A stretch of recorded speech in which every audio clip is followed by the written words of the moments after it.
नगरच्या पाथर्डीमध्ये चौथीच्या विद्यार्थिनीवर अत्याचार झाला। पाघोरी पिंपळगावच्या जिल्हा परिषद शाळेतील ही घटना आहे।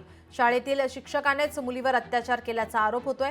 मात्र पाथर्डी पोलीस ठाण्यात कोणताही गुन्हा दाखल नाही। स्थानिक पुढाऱ्याच्या हस्तक्षेपातून प्रकरण दडपल्याची माहिती समोर येते। नगरमध्ये ही जी घटना घडली आणि त्याला आज मला वाटतं चौथा दिवस आहे।